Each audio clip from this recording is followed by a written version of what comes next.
Hello everyone, कैसे हो आप सब लोग। तो मार्केट के अंदर हमें ऑलमोस्ट फ्लैट ओपनिंग नजर आ रहा है। अब देखिए मार्केट में मोमेंटम ज़्यादा हो नहीं रहा है। ऐसे में मार्केट के अंदर थोड़ा देखेंगे कि मार्केट के अंदर कैसा मोमेंटम ओवरऑल रहता है। शुरुआत में कोई बड़ा सेलिंग या बाइंग आता है तो उसको भी हमें देखना होगा। तो अभी तो ओवरऑल अपना बाय करने का प्लान है। सेंसेक्स और निफ्टी के अंदर भी ऑलमोस्ट फ्लैट ओपनिंग है। तो यहाँ पे हम देखते हैं फर्स्ट मोमेंटम कैसा रहेगा, उसके अकॉर्डिंग एंट्री वगैरह बनाएंगे। तो यहाँ पे देखिए मार्केट ओपन हो चुका है। ओपन होते ही एक बड़ा रिजेक्शन हमें नजर आ रहा है। तो अभी यहाँ पे हम कोई ट्रेड नहीं बनाने वाले, क्योंकि ये मार्केट थोड़ा सा मोमेंटम कम वाला है। अचानक से कोई शार्प मोमेंटम आया तो हो सकता है कोई बड़ा मोमेंटम मार्केट आज के दिन निकाले। तो ऐसे में थोड़ा वेट करना हो, क्योंकि मोमेंटम अगर बड़ा निकालता है तो सेलिंग में निकालेगा। तो अभी वेट करेंगे, कोई ट्रेड वगैरह बनाएंगे नहीं। थोड़ा देखते हैं मार्केट के अंदर सिचुएशन काफी ज्यादा खराब है मार्केट का। कोई भी क्विक डिसीजन हम नहीं ले सकते। तो अभी वेट यहाँ पे करने वाले। तो यहाँ पे अपना हम ट्रेड बनाना शुरू करेंगे। देखिए बड़ा मुश्किल है मार्केट में यहाँ पे ट्रेड बनाना, क्योंकि चार्ट के अकॉर्डिंग तो लग रहा है कि मार्केट गिर रहा है। और अगर हम एसएल देखें तो हमें कहीं ना कहीं सेलर के मिलेंगे। मार्केट के अंदर मोमेंटम ज्यादा है नहीं, तो कोई भी सिचुएशन से पहले दो बार सोचना पड़ रहा है। और ऐसे में ट्रेड बनाना और कॉन्फिडेंस नहीं आता कि मार्केट पैसा बना ही देगा। अब देखिए थोड़ा रिकवरी हुआ है, सपोर्ट वगैरह मार्केट ने लिया है। सेंसेक्स ने छोटा सा ब्रेकडाउन करके मार्केट कवर कर रहा था। दोनों तीनों इंडेक्स में सेलिंग है। तो ओवरऑल तो यहाँ पे सेलर के एसएल होने चाहिए, लेकिन अगर ये मार्केट साइडवेज हुआ ना तो फिर समस्या पैदा हो जाएगी हमारे लिए। तो हम यहाँ पे मार्केट के अंदर बाय कर सकते हैं, लेकिन उतना बेनिफिट नजर नहीं आ रहा जितना होना चाहिए, क्योंकि मोमेंटम वाला मार्केट होता है ना तो उसमें फायदा मिल जाता है। अब आपको लगेगा सर मोमेंटम तो बहुत अच्छा है, लेकिन ये एक मोमेंटम निकालता है, बाद में कुछ करता नहीं। अब इसमें हम पार्टिसिपेट कैसे करते, कंटिन्यू सेलिंग था, इसका कोई अता पता ही नहीं है मार्केट का। तो ऐसे में अभी एक सिचुएशन नजर आ रही है जिसके अकॉर्डिंग हम ट्रेड बना सकते हैं, क्योंकि दोनों तीन इंडेक्स में सेलिंग हुआ तो धीरे धीरे यहाँ पे पुट वाले ट्रेडर आगे होंगे। अगर वो रिट्रेसमेंट भी होता है तभी वो सेलिंग करेंगे। बाइंग में मार्केट में ज्यादा लोग काम नहीं करने वाले। हालांकि मार्केट ने एग्जैक्टली राउंड नंबर का स्पेशली बैंक निफ्टी में सपोर्ट ले रखा है, लेकिन फिर भी क्या होता है यहाँ पे ऐसे मार्केट में या तो ब्रेकडाउन का वेट करके वो सेल करने की कोशिश करते हैं, या फिर रिट्रेसमेंट में उनके एसएल वगैरह हिट हो जाते हैं। बाइंग में उनका फोकस कम ही होना चाहिए। ऐसे में हम यहाँ पे बाइंग का अपना ट्रेड बना लेते हैं। बहुत ज्यादा रिस्क नजर आ रहा है, लेकिन अगर पैसा थोड़ा बहुत बन सकता है तो बाइंग में बन सकता है, क्योंकि इंट्राडे में जो हमें एसएल मिल रहे हैं वो सेलर के मिल रहे हैं। कोई यहाँ पे बाय करके तो नहीं बैठा हो जिस प्रकार का चार्ट है। तो हम यहाँ पे रिस्क लेंगे। मार्केट के अंदर 57,000 का कॉल ऐड कर लेते हैं। देखिए ऐसी मार्केट में वेट हमने कर लिया, फिर भी कोई खास सेटअप बना नहीं। एक छोटा सा सेटअप है, उसके बेसिस पे हम अपना ट्रेड बना रहे हैं। फायदा मिल जाता तो बहुत अच्छी बात, अदरवाइज लॉस होता तो इसमें रिग्रेट करने की कोई जरूरत नहीं है, क्योंकि मार्केट के अंदर मोमेंटम है नहीं। एक मोमेंटम निकालने वाली मार्केट में आप पैसा नहीं बना सकते। ओवरऑल जब मोमेंटम मार्केट के अंदर बना रहता है उसमें ही पैसा बनता है।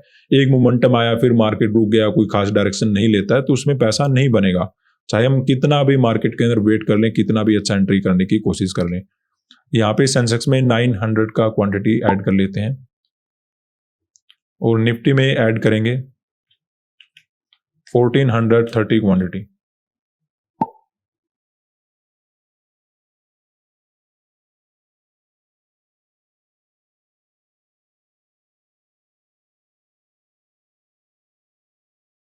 तो अभी देखिए हमें ट्रेड बनाते ही प्रॉफिट चलना शुरू हो चुका है। लग तो ऐसे रहा कि हाथ में बहुत अच्छा ट्रेड आ गया, लेकिन फिर भी अपना मार्केट के अंदर चार्ट के ऊपर देखते हैं। ये मार्केट मुझे बिल्कुल अच्छे नहीं लगते। इनमें ट्रेड करना बड़ा मुश्किल होता है। एक सेलिंग का मोमेंटम, इतना तेजी का मोमेंटम बाइंग का, थोड़ा स्लो चलेगा तो फायदा हमारे लिए होगा, क्योंकि हमने जो टारगेट बनाया है किसको बनाया है, कंटिन्यू सेलिंग है।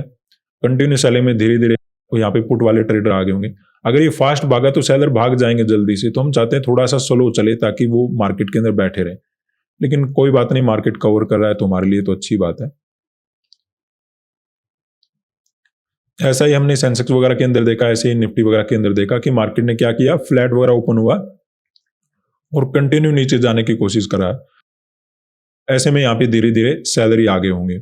अब ये जो एक दिन पहले चार्ट मार्केट ने बनाया था, इसमें तो कोई एसएल वगैरह हमें मिलेंगे नहीं, क्योंकि जरूर आए होंगे सेलर, जरूर आए होंगे बायर, लेकिन कोई होल्ड करके नहीं गया होगा, तो हम टारगेट किसको बनाए? तो ओवरऑल हम मार्केट के साथ ही चल रहे थे, लेकिन अभी जिस प्रकार का मोमेंटम मार्केट ने दिया, थोड़ा हमने वेट कर लिया क्योंकि ओपन होते बड़ा सेलिंग नजर आना शुरू हो गया था, तो हमने वेट कर लिया कि देखते हैं मार्केट कैसा ट्रैप बनाता है।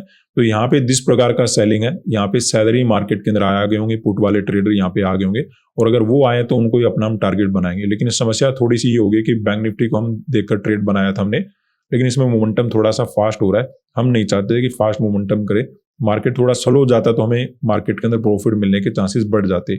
इसमें क्या होता है, देखिए मोमेंटम आया, रैंडमली लोगों ने सेलिंग करना शुरू कर दिया कि मार्केट तो गिर रहा है, दोनों तीनों इंडेक्स में सेलिंग करना शुरू कर दिया, और फिर मार्केट उनको टारगेट करना शुरू कर देता है। लेकिन वो जब फास्ट मोमेंटम करेगा तो वो जल्दी भाग जाएंगे, धीरे धीरे करेगा तो वो क्या करेंगे, अवरेज वगैरह करने की कोशिश करेंगे, तो उसमें फायदा हमें ज्यादा मिलता। खैर अभी हमने ट्रेड अपना बना लिया है, कोई प्रॉब्लम नहीं है, ओवरऑल मार्केट के अंदर ठीक ठाक प्रॉफिट भी चलना शुरू हो चुका है। अगर ऐसा ही रिकवरी हो जाती तो बेटर है हमारे लिए। अब इसमें आपका एक क्वेश्चन हो सकता है कि सर यहाँ पे तो एग्जैक्टली राउंड नंबर का सपोर्ट ले रखा है मार्केट ने, तो क्या दूसरे लोग भी यहाँ पे बाय नहीं कर सकते? देखिए बाय जरूर करते हैं, लेकिन अगर कोई ट्रेंड वगैरह पॉजिटिव हो, थोड़ा पॉजिटिव मार्केट नजर आए, वहां पे तो फायदा उठा लेते हैं ट्रेडर ऐसे सपोर्ट का, लेकिन ऐसी मार्केट में नहीं करते, स्पेशली जब दोनों तीनों इंडेक्स में सेलिंग हो रहा हो। जैसे आपको नजर आ रहा है बैंक निफ्टी गिर रहा था, सेंसेक्स भी गिर रहा था, निफ्टी भी कंटिन्यू गिराउट कर रहा था, तो ऐसे में तो क्या होता है, कोई ब्रेकडाउन के बाद सेल जरूर कर लेता है, लेकिन सपोर्ट को देखकर बाय नहीं कर पाता। ऐसे नहीं कि उसे नजर नहीं आता, नजर जरूर आता है, लेकिन वो बाय नहीं कर पाता। हमने भी नहीं किया, क्योंकि सपोर्ट को देखकर मार्केट में लग रहा था कि एक रिट्रेसमेंट, एक पॉजिटिव मोमेंटम मिल सकता है, लेकिन हमने भी थोड़ा वेट किया कि इससे दूर हो जाए मार्केट, क्योंकि यहाँ पे अगर हम बाय कर लेते हैं, हल्का सा रिट्रेसमेंट हुआ, फिर ब्रेकडाउन करता करता ज्यादा ही नीचे चला जाए, उसमें समस्या हमारे लिए बढ़ जाती। लेकिन ओवरऑल मार्केट में लग ही रहा है कि मार्केट में कंटिन्यू सेलिंग होकर यहाँ पे सेलर के एसएल क्रिएट किए, अब उनको खाता हुआ धीरे धीरे ऊपर चला जाएगा, थोड़ा होल्ड करेगा, फिर से पॉजिटिव मोमेंटम निकाल देगा। ऐसा यहाँ पे कुछ होने वाला है, क्योंकि यहाँ पे पोजिशनल ट्रेडर कम आए होंगे, क्योंकि मार्केट में चार्ट मोमेंटम दिया नहीं। अब मोमेंटम नहीं देता तो क्या होता है, मान लेते हैं आपने यहाँ पे कॉल बना लिया और किसी ने यहाँ पे पुट बना लिया, आप देख रहे हो प्रीमियम को, तो होल्ड करके नहीं जाते। जब मोमेंटम होता है तो मार्केट के अंदर पैसा ज्यादा लगता है, तो इंट्राडे में अब यहाँ पे ज्यादा पैसा लगेगा। अगर पोजिशनल का देखें तो यहाँ पे सिचुएशन ज्यादा क्लियर हमारे लिए थी नहीं, तो ओवरऑल मार्केट में सेलिंग हुआ। जैसे ही मार्केट में सेलर के एसएल मिलते हुए नजर आए, वहां पे हमने उनको अपना टारगेट बना लिया। सपोर्ट वगैरह का कोई प्रॉब्लम नहीं है, क्योंकि ऐसे सपोर्ट को देकर इतनी नेगेटिव मार्केट में कोई बाइंग नहीं करेगा, तो ओवरऑल आपका फायदा हो जाना चाहिए। थोड़ा बहुत यहाँ पे होल्ड करके अगर पॉजिटिव मोमेंटम निकालते तो टारगेट मिल जाएगा। अगर मार्केट में यहाँ पे एक पॉजिटिव मोमेंटम आया, सेलर वगैरह को भगाए, फिर दोबारा से गिरना शुरू कर देता है, तो या तो साइडवेज हो जाएगा या फिर मार्केट हमारे अकॉर्डिंग मोमेंटम नहीं कर पाएगा। तो यहाँ पे अब क्या होना चाहिए, अब यहाँ पे थोड़ा सा रुक जाना चाहिए मार्केट, क्योंकि रुकेगा तो कंफ्यूजन में रहेंगे ट्रेडर। अगर ये सीधा सीधा मोमेंटम करता रहा तो फिर धीरे धीरे बायर यहाँ पे आना शुरू हो जाएंगे। तो यहाँ पे कंफ्यूजन क्रिएट करे, फिर एक मोमेंटम निकाले, उसमें हम टारगेट बड़ा कर लेंगे अपना। डायरेक्टली निकलेगा तो एक नॉर्मल टारगेट हमें लेके जाना पड़ेगा। तभी देखते हैं, वेट करते हैं। एक रिकवरी हुआ है, लेकिन सेंसेक्स और निफ्टी के अंदर भी साथ के साथ में रिकवरी हो जाए तो बेटर है। बैंक निफ्टी तो ओवरऑल हमारे अकॉर्डिंग मोमेंटम करेगा ही करेगा, तो वेट करेंगे, देखते हैं कुछ प्रॉफिट वगैरह हमें यहाँ पे नजर आ रहा है। तो यहाँ पे देखिए अपना प्रॉफिट इंक्रीज होना शुरू हो चुका है, लेकिन जो प्रॉफिट है वो केवल बैंक निफ्टी में दे रहा है। सेंसेक्स और निफ्टी तो अभी भी थोड़े बहुत नेगेटिव बने हुए हैं, बैंक निफ्टी कंटिन्यू ऊपर जाने की कोशिश कर रहा है। तो यहाँ पे हमें मार्केट के अंदर अपना प्रॉफिट बुक कर लेना चाहिए, क्योंकि जो भी यहाँ पे सेल वगैरह करने के लिए आए थे उनको मार्केट निकाल चुका है। अभी थोड़ा बहुत लालच और दे सकता है, लेकिन उसके बाद ओवरऑल गिर जाएगा। तो यहाँ पे और मोमेंटम नहीं होना है मार्केट के अंदर, इतना ही हमें मिल पाएगा। तो ऐसे में अपना ये प्रॉफिट बुक कर लेते हैं। उतना प्रॉफिट हम नहीं बना पा रहे हैं जितना बनाना चाहिए, लेकिन देखिए मार्केट ही ऐसा है, ट्रेड ही ऐसे मार्केट के अंदर हो रहे हैं, जिसमें आप वेट करोगे तो मार्केट घूम जाएगा। तो ऐसे में ही अपना ये प्रॉफिट वगैरह बुक करके हम निकल गए। ओवरऑल हमने मार्केट के अंदर यहाँ पे बाय क्यों किया था, क्योंकि देखिए फ्लैट वगैरह ओपन हुआ था, थोड़ा अगर ये सेलिंग छोटा होता या फिर ओपन होती पॉजिटिव मोमेंटम आता तो हम थोड़ा जल्दी ट्रेड बना लेते, लेकिन ओपन होते ही मार्केट ने तेजी से गिरना शुरू कर दिया था, स्पेशली दोनों तीनों इंडेक्स में। जब दोनों तीनों इंडेक्स एक साथ गिरे तो वहां पे हम सेलिंग भी नहीं कर सकते थे, और मार्केट के अंदर बाय भी मार्केट के अंदर नहीं बनाया जा सकता था, क्योंकि तेजी से मार्केट नीचे निकल गया था। फिर एक सेटअप बनता नजर आया, क्योंकि दोनों तीनों इंडेक्स में कंटिन्यू सेलिंग बना रहा, तो धीरे धीरे यहाँ पे इंट्राडे में सेलर मार्केट के अंदर ऐड होना शुरू हो गए होंगे कि मार्केट तो हमें बड़ा गिरावट वगैरह देने वाला है। तो ऐसे में इन सेलर को टारगेट बनाते हुए हमने मार्केट के अंदर बाय किया था, जैसे हमें वहां पे रिकवरी वगैरह होता हुआ नजर आया। अब ये रिकवरी तो हो गया था, लेकिन ये रिकवरी थोड़ा सा फास्ट आ गया था। अब अगर ये थोड़ा स्लो रहता ना, तो उसमें क्या होता है, जो यहाँ पे सेल करके बैठा है कोई ट्रेडर, धीरे धीरे मार्केट कवर कर रहा है, तो उसमें उसे लगता है कि यहाँ से गिर जाएगा। जैसे आपको नजर आ रहा है सेंसेक्स में, यहाँ पे देखिए, अब देखिए यहाँ पे जब मार्केट ऊपर चला तो धीरे धीरे मोमेंटम करा है, तो ऐसा मार्केट होता ना बैंक निफ्टी, तो ऊपर मार्केट चला जाता है, लेकिन वो क्या कर रहा है, एक तो सपोर्ट लेके बैठा है, दूसरा तेजी से अगर फास्ट रिकवरी करेगा तो जो भी यहाँ पे सेलर है वो एक ही मोमेंटम में निकल जाएंगे और फिर मार्केट क्या करेगा, दोबारा से गिरना शुरू कर देगा। और डिपेंडिंग यहाँ पे कैसे ट्रेडर आते हैं, फिर मार्केट क्या करेगा, फर्दर मोमेंटम करेगा। तो हो सकता है ये सेलर दोबारा ऐड कर ले, यहाँ पे सेलर को ऐड कर ले, फिर दोबारा से मोमेंटम निकाले, लेकिन वो रिजेक्शन आएगा वो ज्यादा भी हो सकता है, और अभी जो जिस प्रकार का प्रॉफिट नजर आ रहा है वो हमें मार्केट के अंदर नजर नहीं आएगा। फिर हमें और ज्यादा वेट करना पड़ेगा लंबा चौड़ा, और फिर यहाँ पे जाके वैसा ही प्रॉफिट मिलेगा। तो आप यहाँ पे एग्जिट कर लो पहले, या फिर एक सेलिंग को देखकर फिर एक मोमेंटम आने के बाद आप मार्केट के अंदर टारगेट बुकिंग कर लो, लेकिन मिलेगा आपको यही। तो इस वजह से हमने यहाँ पे अपना प्रॉफिट वगैरह बुकिंग कर लिया।